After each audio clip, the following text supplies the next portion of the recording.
Ce qui se produisit ensuite fut difficile à suivre, dit Commandard.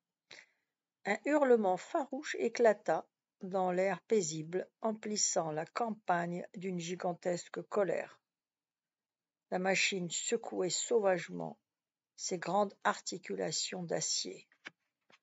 Un homme y était pris et ballotté de toutes parts, mais il restait suspendu, aux dents enfoncées dans son corps. De grosses gouttes de sang pleuvaient lentement sur les épis qui avaient été tout à l'heure rasés. Et le dénouement vint comme la foudre.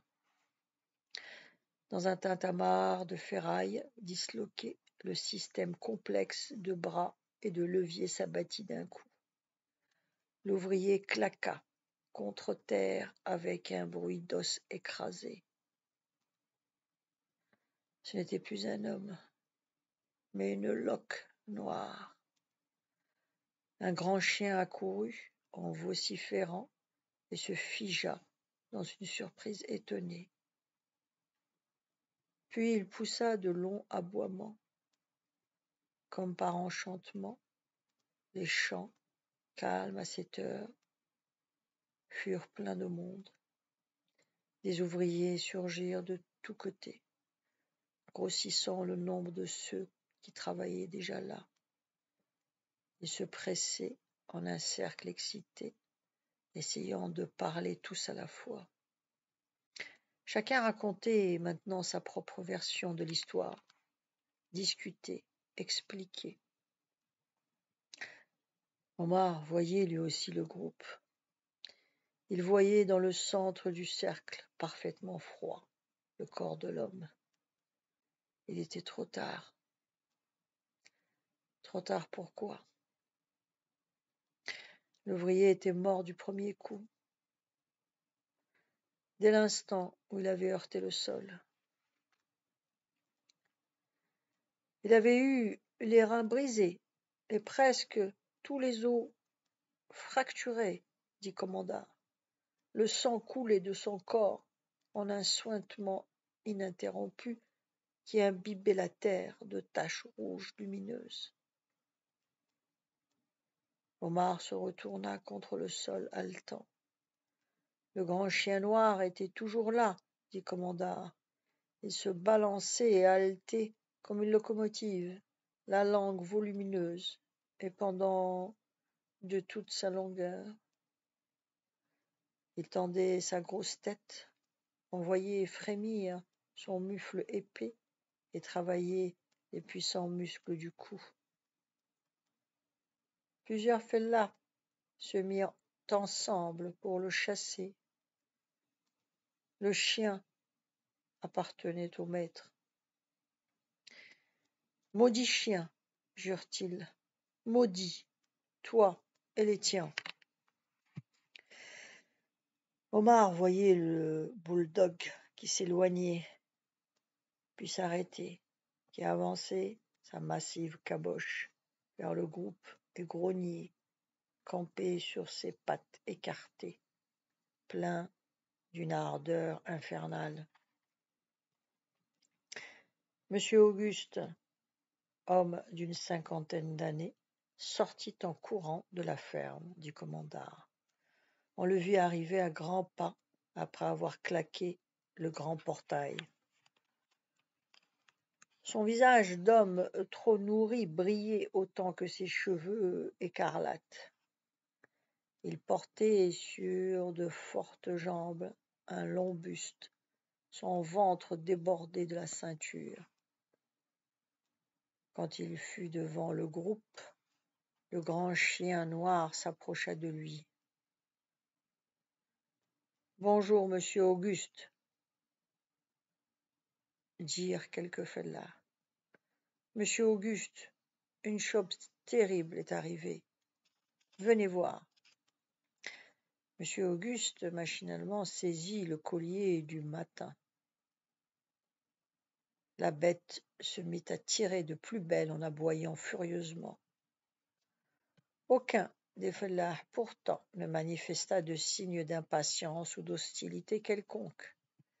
Il regardait simplement, attendant de voir ce que le Français allait faire. Tout en retenant son chien, M. Auguste commença à proférer des imprécations. Juste à cet instant, un autre Français arriva en trottant sur de drôles de petites jambes, dit Commandard. C'était M. Marcous, lui aussi, lui-même, l'homme que les fellahs apercevaient rarement. Sa voix chevrotante s'éleva, claire, impérieuse, dominant tout, vite, les clameurs du commis qui finit par se taire. Qu'on ne le touche pas. Allons, vous, tous à votre travail, et plus vite que ça. M. Marcous ordonna tout ça en arabe. Les hommes ne paraissaient point pouvoir s'arracher à la vision de ce corps déchiqueté, cette dépouille inerte. Cependant, ils se dispersèrent peu à peu. S'adressant à son commis, en français cette fois, M. Marcous dit « Il faudra apporter une bâche de la ferme et le recouvrir en attendant que les gendarmes arrivent. Ils ne tarderont pas à être ici. Que tout cela retourne à leur travail. Prenez un ou deux d'entre eux pour les formalités. Ne les laissez pas trop parler. J'expliquerai moi-même aux gendarmes. Ils comprendront. L'accident est dû à l'imprudence de l'indigène. » Puis, en arabe aux ouvriers, « Au travail, sinon les heures perdues seront déduites de la paye. » L'agitation qui le secouait allumait ses pommettes minuscules. Nom de Dieu, et moi qui comptais être en ville à 3 heures. Les fellahs passèrent devant lui, pleins de dignités différentes. Chacun d'eux le salua d'un geste de la main sur le cœur. Le salut était courtois et respectueux. M. Marcous resta insensible à ces manifestations. M. Marcous est un grand gentilhomme, le noble descendant d'une famille de colons. Il est le cousin, par le sang et par les biens, de seigneur, maître et héritier illustre de vastes propriétés. Omar le connaissait. Il avait tenté un jour d'entrer par une haie dans les terres de M. Marcous. Le regard pâle du colon tomba sur lui, tranchant comme une lame, et parut au garçon chargé de cruauté. Omar comprit qu'il fallait se dépêcher de fuir cet endroit, mais le regard qui se posait sur lui vagabondait ailleurs. Le colon ne l'avait pas même vu, il rêvait. Omar fut pris d'horreur à la pensée que cet homme possédait pareille machine. Il médita sur la mort qu'elle donnait. Il imagina l'agitation des travailleurs, l'émotion sourde qu'ils avaient pénétrée cet après-midi serein, répandu sur tout le pays sans un frisson. La menace qui avait pesé sur lui restait en suspens, comme un poing aveugle, comme une malédiction. L'enfant devait comprendre toutes ces choses. C'est pourquoi il réfléchissait, étendu dans l'herbe, en écoutant un commandard qui parlait de la vie réprouvée des fellahs. Les enfants, en réalité, savent et comprennent. Omar savait vraiment ces choses-là, sans qu'il eût besoin de réfléchir à chacune d'elles en particulier. Son esprit avait déjà saisi le rapport qui existait entre cette mort et la pauvre fatigue de sa mère, entre le sort des fellahs et la fin de Dals-Bitar. Il revoyait les policiers qui avaient franchi et envahi un matin d'Al-Spital. Celui-là aura su de quoi il est mort, dit Commandard. Mais tout le reste est comme avant, pensait Omar, comme avant. Il n'y avait rien de changé, sauf un ouvrier agricole en moins dans le monde. La voilà, la mort. Et voici de qui elle est venue, de ces hommes qui sont à côté de nous. Qu'est-ce que la mort d'un fellah? Un déchirement brutal et rapide, et c'est tout. Après, il n'y avait plus rien, et tout est comme avant. Qu'adviendra-t-il de tous, de la vie des gens, de Bni Boublen ou de Dal-Spital, de ces Français, de cette mort? Couché sur le gazon, il laissa encore glisser sa pensée dans le grand rêve de la mort, et il songea, grand Dieu, qui savent comment sont les choses. Je sais moi aussi, et je vois, je comprends qu'elle soit ainsi, qu'elle soit étrange, simple et sauvage, belle et terrible, qu'elle soit claire et familière. Mais qu'arrivera-t-il ensuite?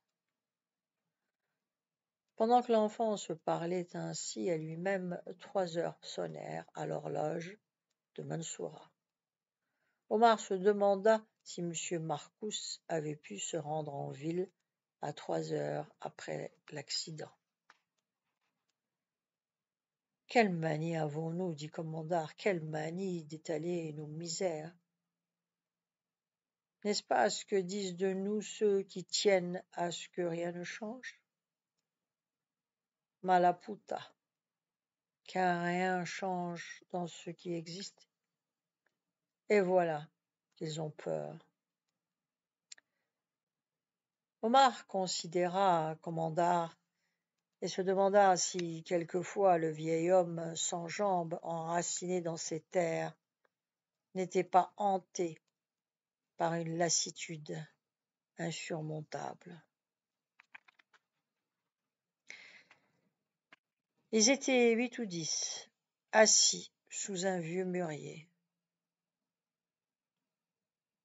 Tout homme du village.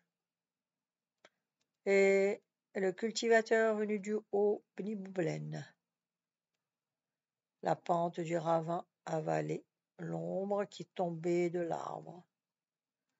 La journée accablante jouissait dans un ciel sans nuages qui blanchissait pendant que la chaleur, insensiblement, évidait l'espace. 3 heures de l'après-midi.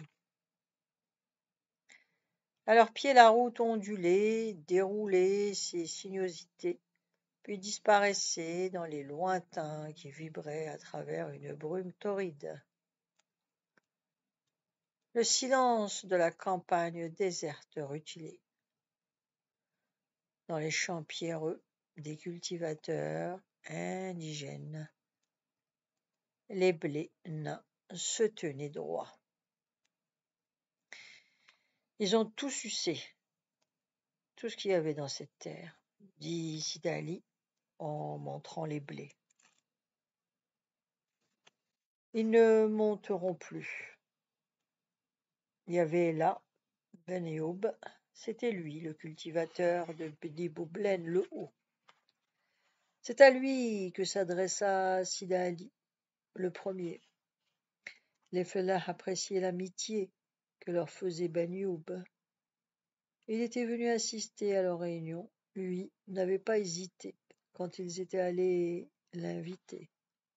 Il avait dit « Bien sûr » et il avait suivi les fellahs.